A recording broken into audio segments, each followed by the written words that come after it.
누가복음 12장 1절 배경을 말씀해 드리겠습니다. 예수님께서 제자들을 따로 부르시고 말씀을 합니다. 근데 예수님께서 그 앞장에 이제 복음을 전할 텐데, 복음을 전하는데 사람들이 순순히 받아들이지 않고 핍박할 거란 겁니다. 핍박을 당할 건데 이 제자들에게 두려워하지 말라. 예수님을 따르는 자들 하나님께서 어떻게 보호하시는가, 어떻게 여기시는가 가르쳐 주시는 말씀입니다. 그동안에 무수한 사람들의 무리가 함께 모여 서로 밟힐 만큼 되었더라. 그때 그분께서 무엇보다 먼저 자기 제자들에게 말씀하기 시작하여 이르시되, 너희는 바리새인들의 누룩 곧 위선을 조심하라.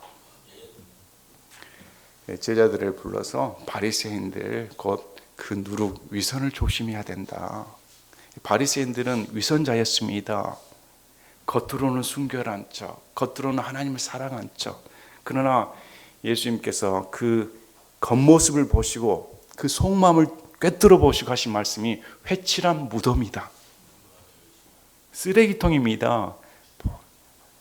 고급스러운 쓰레기통인데 여러분, 쓰레기통 보시면 벌써 느끼는 게 뭡니까? 속에 더러운 것들, 구역질 나는 것들, 오물들 이렇게 느껴지죠. 겉모습을 보고 쓰레기통이 화려하게 금으로 치장됐다고 해서 그 내용물이 깨끗합니까?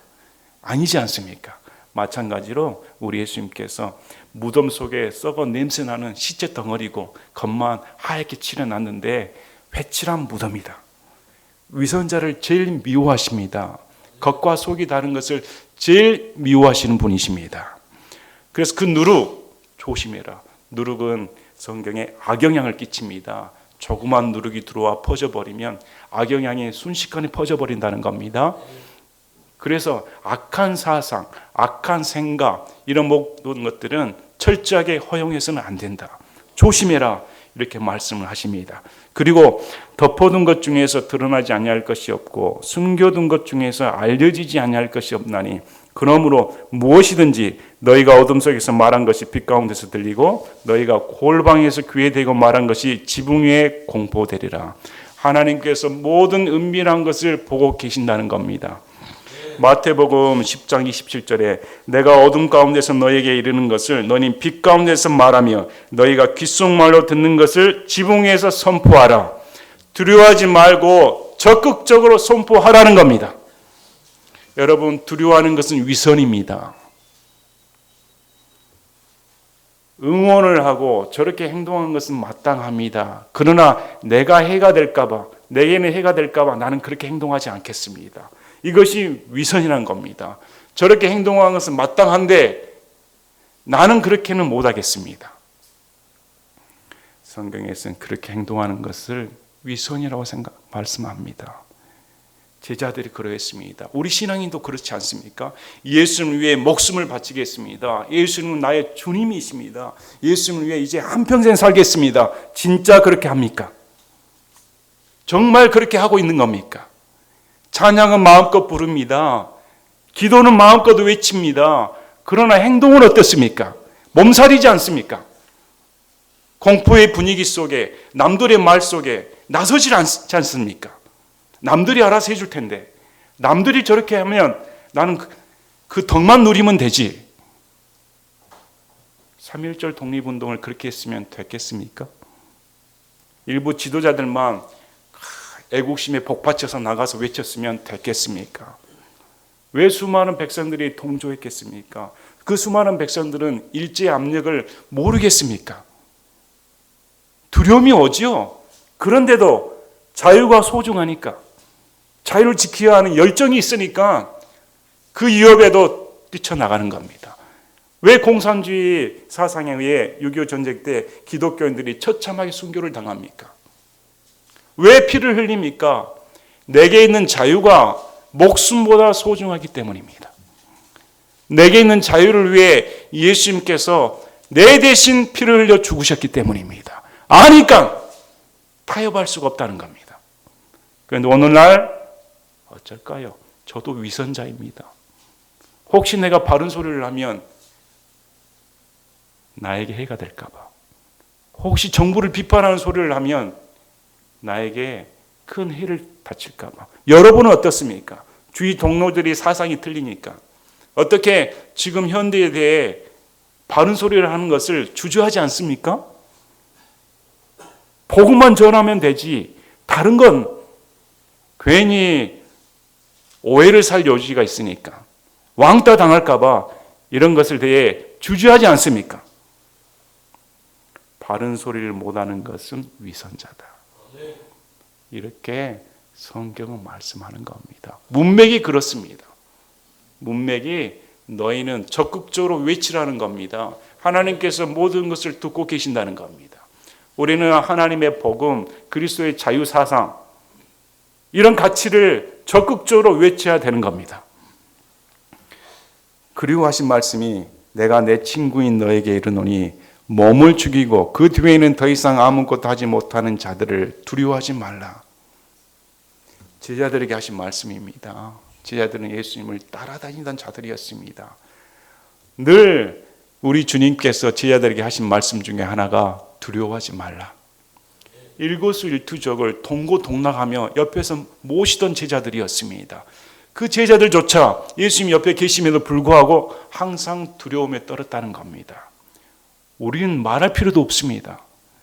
그래서 예수님께서 이 제자들에게 정겨운 말씀을 합니다. 친구야.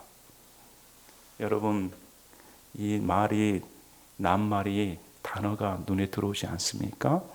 내가 내 친구인 너희에게 말하노니. 이 제자들을 친구로 불러주십니다. 너는 내 친구다. 친구는 고통을 함께 나눠줍니다. 대신 죽어줄 수가 있습니다. 예수님께서 이 문맥에서 친구라 부르신 이유는 내가 너의 삶을 보증해 주겠다. 너는 두려워할 필요가 없다는 겁니다. 여러분, 세상이 두렵습니까? 사람이 두렵습니까? 현 정부가 두렵습니까? 권력이 두렵습니까? 죽음이 두렵습니까? 예수님이 내 친구야. 이렇게 불러주신 겁니다. 세상에 어떻게 하나님께서 나를 친구로 불러주실 수가 있습니까? 그러면 다 끝난 거 아닙니까? 그분이 내 친구인데 더 이상 두려워할 것이 뭐가 있습니까? 나의 모든 것을 감당해 주신다고 말씀하시는데 오늘 여러분에게 예수님께서 말씀하시는 겁니다. 내 친구야. 내가 너에게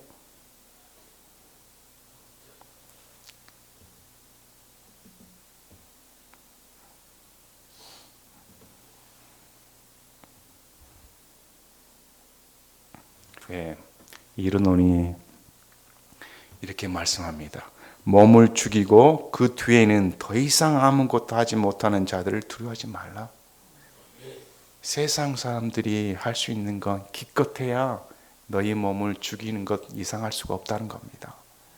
기껏해야 육체의 죽음만을 뺏을 수 있는 것이 그들이 할 수 있는 최선의 행위일 뿐이다. 우리가 생각하는 목숨과 하나님께서 생각하는 목숨 다릅니다. 우리가 생각하는 생명과 하나님께서 생각하는 생명은 다릅니다. 하나님께서 생각하시는 생명은 영원한 생명입니다. 육체의 죽음은 잠시 다른 겁니다. 영원 삶 속에 영혼을 보시는 하나님께서는 우리의 인생이 고작해야 길어야 70입니다. 길어야 100세입니다. 길어야 120세입니다. 대부분 그 안에 다 죽습니다. 그러나 영혼을 어디다가 두는가? 저들이 할 수 있는 것은 고작 목숨 뺏는 것 외에 할 게 없다는 겁니다. 그런데 우리의 관점은 그 목숨이 너무 중하게 여겨지는 겁니다. 그 목숨을 뺏길까 봐 전전긍긍한다는 겁니다. 그 목숨을 빼앗지 않기 위해서는 무슨 짓이든 다 한다는 겁니다. 그래서 예수님께서 목숨을 뺏으려고 위협하는 자들을 절대 두려워할 필요가 없다. 진짜 두려워할 것은 오직 너희가 두려워할 분을 내가 미리 너에게 알려주리니 곧 죽인 뒤에 지옥에 던져넣는 권능이 있으신 그분을 두려워하라. 참으로 내가 너에게 이르노니 그분을 두려워하라. 미리 말씀하십니다. 아직 핍박을 받고 있지 않았다는 겁니다. 이제 예수님께서 승천하시고 제자들이 세계 곳곳에 퍼져서 말씀을 전할 텐데 내가 미리 말해두겠다. 너희들 순교당한다는 겁니다. 제자들의 대부분이 순교를 당했습니다. 죽음을 당했습니다. 두려워할 필요가 없다. 왜 그러냐면 몸을 죽이고 그 혼을 지옥에 넣을 수 있는 권능을 가지신 분이 두렵다는 겁니다.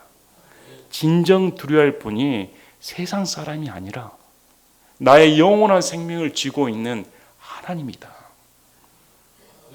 지옥이라는 겁니다. 여러분, 사람들은 지옥의 존재를 모릅니다. 그래서 믿지 않는 자들은 이 세상이 전부인 줄 알고 올인합니다. 그것이 전부이니까. 공산주의, 사회주의 사상 보시길 바랍니다. 이 세상이 전부라고 가르치니까 안하무인격으로 날뛰는 겁니다. 사람들이 굴복하는 겁니다. 그들이 던져주는 음식에 개나 돼지 취급을 받는 겁니다. 그러나 예수님 믿는 사람은 그렇게 돼서는 안 되는 겁니다. 예수님 믿는 사람은 영원한 생명의 가치를 둬야 됩니다. 영원 세계에 대한 인식을 가지고 계셔야 되는 겁니다. 그래서 진정 두려워할 자는 하나님이시다. 여러분 삶을 살 때 사람들 두려워하지 마십시오.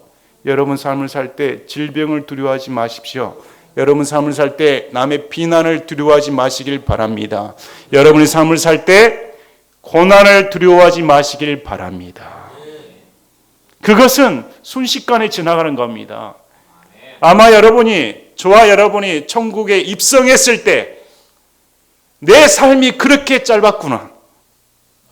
순식간에 내 삶이 지나가 버리고 내 눈앞에 영원한 세계가 펼쳐진다는 사실에 아쉬워할 겁니다. 그때 충성할 것을, 그때 예수님께 더 헌신할 것을.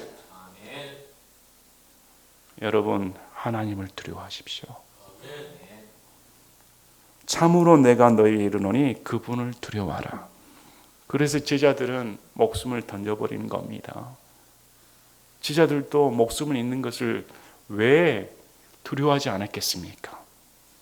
목에 칼이 들어오고 십자가에 처하고 화형에 처하고 참수형을 당하면 어떻게 두려워하지 않겠습니까? 그런데도 그 두려움을 극복할 수 있는 이유는 죽음 이후의 세계가 있다는 겁니다. 히브리서 9장 27절 말씀을 통해 한 번 죽는 것은 사람에게 정하신 것이요 그 후에는 심판이 있다는 겁니다. 심판이 우리에게 있습니다. 진정 두려워할 것은 심판이다. 진정 우리가 두려워할 것은 하나님의 심판이다. 이렇게 마음 가운데 새기시길 바랍니다. 그리고 왜 하나님께서 우리를 얼마만큼 소중히 여기시는가? 그 다음 말씀이 나옵니다. 참새 5마리가 이 아사론에 팔리지 아니하느냐? 그러나 하나님 앞에서는 그들 중에 하나도 잊히지 아니하느니라. 오직 아버지께서 너희 머리털까지도 다 세셨나니 그러므로 두려워하지 말라. 너희는 많은 참새보다 더 귀중하니라. 예수님께서 예를 들어 말씀하십니다. 제자들에게 이렇게 말씀하신 겁니다. 하나님 아버지께서 너희를 얼마나 소중하게 여기시는가 내가 가르쳐 주겠다. 너희들 시장 가보지? 시장에 가면 바구리에 참새 몇 마리 이렇게 파는 걸 볼 것이다. 참새 5마리가 이 아사리온에 팔린 거 보지 않느냐? 아사리온은 데나리온의 16분의 1로 알려져 있습니다. 데나리온, 1데나리온은 하루 일꾼의 품삯입니다. 그래서 오늘날 환산을 하면 아사리온 하면 수천 원, 5천 원에서 7천 원 이 정도 평가를 합니다. 5마리인데 한번 5를 2로 나누면 어떻게 될까요? 2 아사리온이니까. 1 아사리온에 2마리씩 하면 되는데 1마리가 더 남았네요. 그래서 아마 당시 이렇게 해석을 합니다. 1아사리온에 2마리씩인데 이 아사리온 4마리를 사면 1마리 덤으로 준다. 근데 여기서 포인트는 덤으로 준 그 1마리도 잊지 않으신다는 겁니다. 값을 지불하고 2마리씩 샀는데 1마리 덤으로 줬습니다. 5마리가 되는데 덤으로 산 그것도 하나님께서는 귀하게 여기신다. 그것들 중에 하나도 잊히지 아니하느니라. 그것까지 세심히 보고 계신다는 겁니다. 인간을 파리 목숨으로 말합니다. 얼마나 무가치하게 여기면. 근데 성경에서는 그렇게 보지는 않습니다. 한 생명이 온 천하보다 귀하다고 보시는 겁니다. 여러분, 여러분의 생명이 저 해와 달, 별들, 나무들, 숲의 모든 울창한 것들, 아름다운 풍경들, 그 모든 것을 합하들 여러분의 생명을 대체할 수가 없다는 겁니다. 여러분, 요즘 땅값이 많이 오릅니다. 노른자 땅은 뭐 평당 2천만 원, 3천만 원, 하늘을 치솟습니다. 얼마나 높을까요? 몇 평 사면 뭐 수백억 이렇게 환산이 됩니다. 여러분의 값어치는 어느 정도입니까? 여러분의 값어치는 어느 정도입니까? 수많은 땅을, 수많은 우주를 합한들 여러분보다 못하다는 겁니다. 그래서 시편 8편 말씀을 통해 다윗이 그렇게 고백을 하는 겁니다.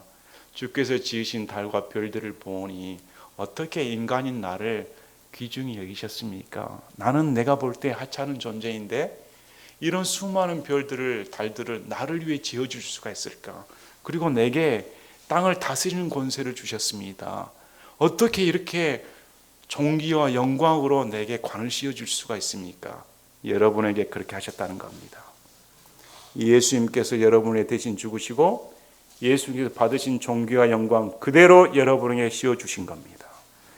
회복시켜 주시고 여러분에게 인간의 존엄성을 회복시켜 주신 겁니다. 여러분 세상을 볼 때 다른 가치관을 보시길 바랍니다.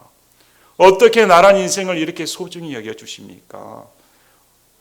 이 하늘과 별과 해와 달들을 나 한 사람을 깨우치기에 오늘 또 해는 움직이고 오늘 또 달은 움직일 수가 있습니까? 누구 때문입니까? 여러분 한 사람 때문입니다.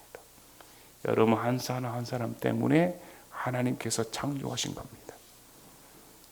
우리가 이 사실을 안다면 얼마나 감사할 일입니까? 얼마나 귀한 일입니까? 이전에 저 초등학교 때 학교 수업이 끝나고 나가면 학교 정문 앞에 아주머니들이 이쁜 바구니에 병아리들을 팔았습니다. 한 마리에 50원이었습니다. 삐약삐약삐약 노란 병아리들이 얼마나 귀엽던지 사고 싶은 욕망이 생깁니다. 한 마리 키워야지. 그래서 제가 큰 결심을 하고 거금 50원을 들고 한 마리를 샀습니다. 한 마리를 사가지고 집에 와서 키우기 시작했는데 참 신기한 게 저만 따라다닙니다. 식구들이 있는데 어떻게 나를 어미로 하는지 내가 이 방에서 이 방으로 가면 쫄쫄쫄쫄 따라갑니다. 화장실까지 따라갑니다. 야, 신기하대요. 저런 하찮은 미물도 주인은 알아보는구나. 그래서 학교 갔다 돌아오면 제일 보고 싶습니다. 내가 돌아오면 나에게 달려옵니다. 그 쬐깐 병아리가 뭘 안다고 쫄쫄쫄쫄 따라옵니다. 모이도 주고. 그렇게 행복한 하루하루를 보내고 있었는데 어느 날 병아리가 사라진 거였습니다. 아침에 일어났더니 그래서 병아리가 조금 커졌는데 그 병아리 어디 있냐고 식구들에게 물어봤더니 아무도 말을 하지 않습니다. 가르쳐 주질 않고. 병아리 어디가 있어? 지금 내가 일어나면 병아리가 쫄쫄쫄 따라와야 되는데 아무 말도 안 되가 계속 추궁댔습니다. 병아리 빨리 박을 해라 했더니 작은 형이 이실 짓고 있습니다. 작은 형이 매우 슬픈 일이 발생했다. 어떤 일? 순간 불길한 예감이 들어왔습니다. 너무 병아리가 귀여워서 자기 전에 자기 배에 올려놨답니다. 배에 올려놓고 깜빡 잠이 들었는데 아침에 일어나 보니 사라졌다는 겁니다. 병아리가 어디가 있지? 뒷적이고 지어봤더니 자기 엉덩이에 깔려 죽었답니다. 납작하게.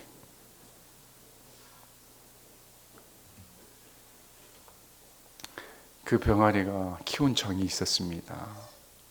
보고 싶었습니다. 50원에 불과한 병아리인데 정이 쌓이다 보니까 그 후로 큰 슬픔에 시달렸습니다. 여러분, 우리가 병아리보다 더 중요합니다. 저도 50원짜리 병아리를 그렇게 소중히 여기는데 하나님께서 저와 여러분을 위해 목숨을 내주셨습니다. 예수님의 생명을 지불하고 주셨습니다. 어찌 귀하게 여기지 않겠습니까? 오직 아버지께서 너희 머리털까지도 다 세셨나니 그러므로 두려워하지 말라. 너희는 많은 참새보다 더 귀중하니라. 여기 아버지께서 너희 머리털까지도 다 세셨다. 여러분, 여러분의 머리카락 수가 몇 개입니까? 여러분, 오늘 몇 개 빠지셨습니까? 여러분, 몇 개 나셨습니까? 모르시죠? 그런데 하나님께서는 오늘 또 내 머리털의 수를 알고 계신다는 겁니다. 캠벨 몰건이란 유명한 신학자가 계십니다. 그분이 이 구조를 해석하실 때 이런 말씀을 하셨습니다. 여기 머리털까지 세신다는 말은 머리카락 하나하나의 이름을 아신다. 여러분, 기절초풍을 노리십니다. 여러분, 머리카락이 몇 개가 있을까요? 머리카락 하나하나 이름을 붙일 수가 있습니까? 근데 하나님께서는 이 머리카락 수의 하나하나를 이름을 알고 계신다는 겁니다. 내 머리카락에. 여러분, 머리카락 관심을 두십니까? 이 말씀을 주시는 이유는 너희들 머리카락 하나도 관심 두지는 않지? 아무 관심도 없지 않는가? 그런데 하나님께서는 관심을 두신다는 겁니다. 그 하찮은 것도 관심을 두신다면 여러분의 생명에 어떻게 관심을 두지 않겠는가? 여러분, 누굴 의지해야 되겠습니까? 누굴 바라봐야 되겠습니까? 누굴 두려워해야 되겠습니까? 이 사실을 안다면 이 세상에 두려울 것은 없는 겁니다. 이 세상에 두려울 것은 전혀 없는 겁니다. 하나님밖에 두려울 분이 없습니다. 하나님밖에. 오늘 말씀을 통해 여러분 마음 가운데 두려움을 떨쳐버리시고 예수님께서 주신 사명, 예수님께서 주신 복음을 이 험한 세상 가운데 두려워하지 말고 적극적으로 증언하셔야 됩니다. 이 나라가 바뀌지 않는 이상 더 악하게 돌아갈 겁니다. 온 세상이 사회주의화되고 공산주의화 세계로 돌아가고 있습니다. 저항력은 약해져 가고 있습니다. 사람들은 부흥을 꿈꿉니다. 꿈 깨시길 바랍니다. 더 이상 부흥은 없습니다. 성경에서 내가 올 때에 믿는 자를 보겠느냐. 마지막에 다가올수록 사람들은 먹고 마시기에 전념한다는 겁니다. 지금 우리에게 주어지는 것은 양당 간의 결정입니다. 하나님 편에 설 것인가, 마귀 편에 설 것인가, 우편에 설 것인가, 좌편에 설 것인가, 어느 쪽에 서실 겁니까? 여러분, 하나님 편에 서야 됩니다. 우편에 서셔야 됩니다. 세상이 아무리 현혹하고 온갖 거짓, 선동, 위선으로 가득 차 할지라도 나는 하나님만 두려워한다. 예수님 중심으로 사시길 바랍니다. 그날에 예수님께서 반드시 행한 대로 갚아준다. 여러분의 행위 하나하나, 행동 하나가 지금 세고 계신다는 사실을 염두에 두시기를 바랍니다.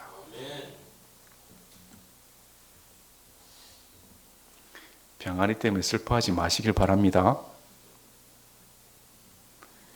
하나님께서 참 예수님을 안 것이 얼마나 행복한가.